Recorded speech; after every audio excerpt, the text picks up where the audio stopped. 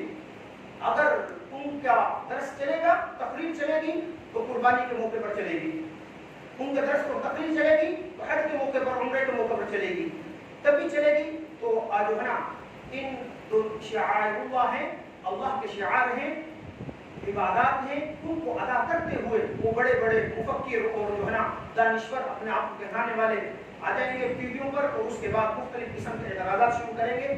ان عقل پرستوں کی چھوڑ دیں، آپ ان پر نہ جائیں، آپ کی مہربانی ہے، ورنہ حالات بڑے حساس اور خراب ہو جائیں گے۔ کیوں کہ دین نام کس چیز کا ہے؟ جو اللہ کی طرف سے حکم آ گیا اس کو آمنا وصدقنا، سر تسلیم خم کرنا، اس کا نام دین ہے۔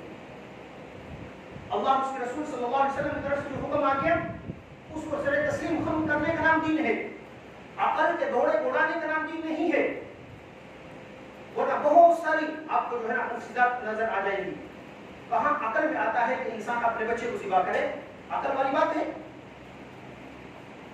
اسی لیے فرمایا جو علوم حاصل ہوتے ہیں وہ 5 خمسہ اربع، 5 حواس سے حاصل ہوتے ہیں، ان میں جو بلند ترین ایک خاصہ ہے وہ چھٹا کیا ہے؟ وہ وحی ہے۔ اگر یورپ اور اسلام کا یہی ٹکراؤ ہے، یورپ کہتا ہے کہ جو بلند ترین مقام ہے جس سے علم حاصل ہوتا ہے وہ عقل ہے، ہم کہتے ہیں عقل کے اوپر کی ایک چیز ہے اس کو وحی کہتے ہیں، عقل کی جہاں سے انتہا ہوتی ہے وہاں سے وحی کی ابتدا ہوتی ہے، لہذا جس وقت ہم اس عقل کو وحی کے تابع کریں گے تو معاملات حل ہو جائیں گے، اگر ہم نے وحی کو عقل کے تابع کیے تو معاملات خراب ہو جائیں گے، اس طرح آج خراب ہے۔ لہذا ان عقل پرستوں کی طرف ہم نے نہیں دیکھنا، یہ کیا کہتے ہیں، لہذا اللہ رب العزت نے ہمیں عطا کیا ہے، ہم اللہ کے راستے میں اپنے مال کو خرچ کریں جو اللہ رب العزت نے مجھے اور آپ کو عطا کیا ہے۔ اس لیے تو جو صاحب استطاعت نہیں، شریعت نے تو نہیں حکم کیا کہ تم ضرور جو ہے نا قربانی کرو، جو صاحب استطاعت ہے ان کو پر لازم کیا ہے کہ تم کیا کرو، قربانی ادا کرو۔ اس لیے تمام چیزوں کا جواب کیا ہے؟ ان تمام چیزوں کا جواب یہ ہے، صحابہ کرام نے عرض کیا یا رسول اللہ صلی اللہ علیہ وسلم ہم یہ قربانی کرتے کیا ہے؟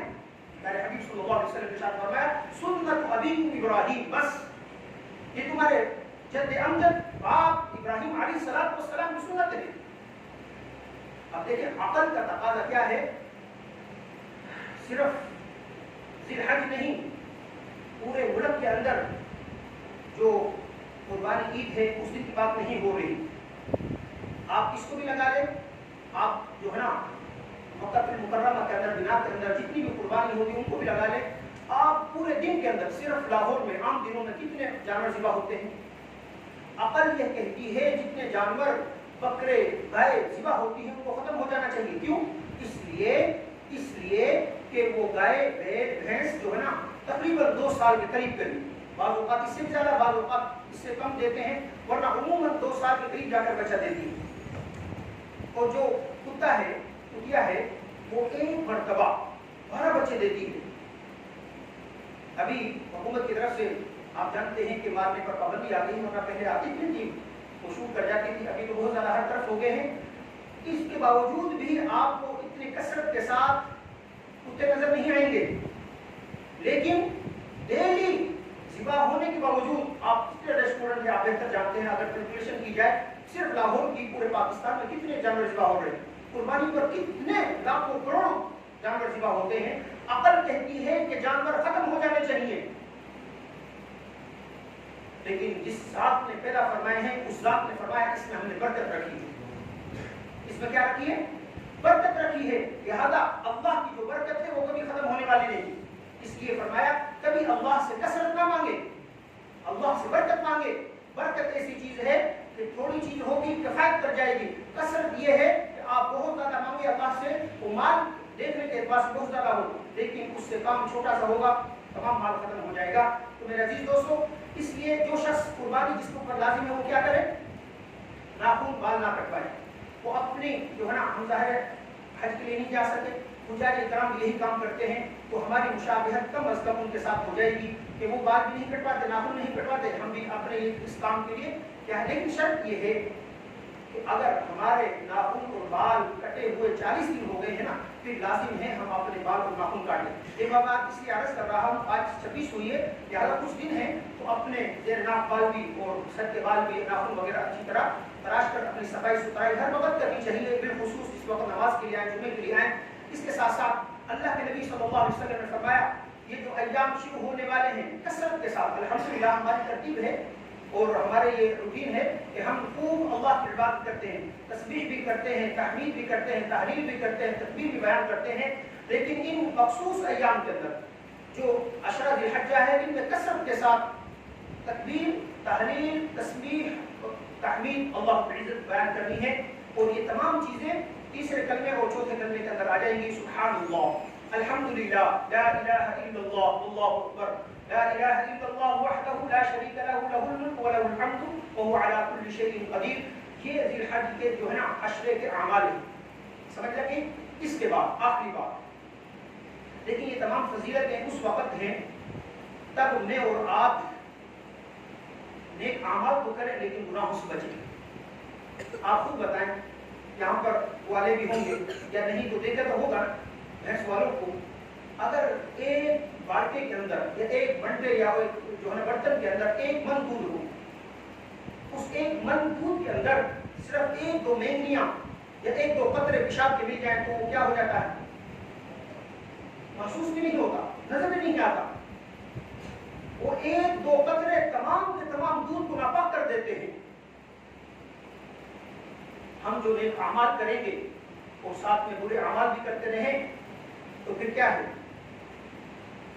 برے اعمال کی وجہ سے اللہ رب العزت کی طرف سے اللہ کا قہر، عذاب نازل ہوتا ہے، اللہ کی گرفت نازل ہوتی ہے. آج جو ہمارے سمندر اور دیگر مقامات پر یہ جو ہے نا عذاب آ رہا ہے، پتہ نہیں کیا کیا لوگ علمان والحفیظ کیا باتیں کر رہے ہیں، اس طرح ہم نمٹ لیں گے، یہ کر لیں گے، وہ کر لیں گے. ہماری کیا حیثیت ہے؟ پانی کا بلبلے کی کیا حیثیت ہے؟ پانی کے اندر بلبلا اس کی کیا حیثیت ہے؟ 1 سیکنڈ نہیں لگتا ختم ہونے. یہی میری اور آپ کی حیثیت ہے. سانس بند ہونے کی دیر ختم، خلاص. بھائی قوم کو یہ سبق دینا چاہیے کہ رجوع الی اللہ کرو. اللہ رب العزت ناراض ہو چکے ہیں. یہی وجہ ہے کبھی زلزلے آ رہے، پچھلی دنوں میں آئے نا، سب لوگ سب اپنے قریبی رشتہ دار، بچوں کو، بیوی کو چھوڑ کر باہر نکل گئے، قیمتی متاع کو چھوڑ کر باہر نکل گئے. میرے عزیز دوستو، اللہ رب العزت کی طرف رجوع کرنے، اللہ کی نافرمانی سے بچنے کی ضرورت ہے. نافرمانی سے بچنے کی ضرورت ہے. ہم جس وقت نافرمانی سے بچیں گے، اللہ رب العزت کے اوامر پر عمل کریں گے اور کم از کم کیا ہے، ہم گناہوں سے بچ جائیں. اس ٹی وی کو بند کر دیں جہاں پر ہر وقت گناہ ہو رہے ہیں. نامحرم کو دیکھنا حرام ہے، جو مرضی کوئی کہے، حرام ہے قرآن کی روح سے. کسی بھی نامحرم کو دیکھنا حرام ہے. پھر میں عرض کر رہا ہوں، اور ٹی وی پر ہر وقت یہ نامحرم آ رہی ہے، یہ حرام ہے. باہر دیکھنا بھی حرام ہے، بازار کے اندر بھی دیکھنا حرام ہے، ہر جگہ حرام ہے. لہٰذا اس کو بند کیجیے. اپنی آنکھوں کو جو ہے پاک کیجیے، نظروں کو پاک کیجیے. اس وقت نظر پاک ہوگی دل پاک ہوگا. نظر کا تعلق دل کے ساتھ ہے. اس وقت کوئی چیز لیتی ہے اثر دل پہ آتا ہے اور پورے جسم پر اس کے اعمال مرتب ہوتے ہیں. اس کے ساتھ ساتھ پنجگانہ نماز جماعت کے ساتھ خود بھی ادا کریں مسجد کے اندر، اپنے گھر والوں کو بھی کیا کریں، حکم کریں. کم از کم عشاء اور فجر کی جماعت ہماری جماعت سے نہ رہے. اللہ کے نبی صلی اللہ علیہ وسلم فرمایا جس نے عشاء اور فجر جماعت کے ساتھ ادا کی، پوری رات کا ثواب مل گیا. گناہوں سے بچ گئے. جو عبادت ہم کر رہے ہیں اس میں ذرا سے اضافہ ہو جائے. قرآن کریم 10 دن ہے، کوشش کریں 3 پارے پڑھ کر مکمل قرآن کریم کا ختم ہو. کوشش کریں کہ نہیں. اور جو تسبیحات ہم کر رہے ہیں اگر 33 مرتبہ ہے اس کو 100 کر لے جائیں. یہ تکبیر، تحلیل، تحمید اور پہلے کلمے کبھی 100 سے بڑھائیں جتنا ہو سکتا ہے. درود شریف پڑھیں، استغفار کریں، پوری امت مسلمات کے لیے جو ہے نا دعا کریں. اللہ رب العزت میری اور آپ کی کامل بخشش، کامل مغفرت فرمائیں اور اللہ رب العزت ارشاد الحج صحیح معنوں میں فضیلت حاصل کرنے کی توفیق عطا فرمائیں. آمین. وما علینا الا البلاغ.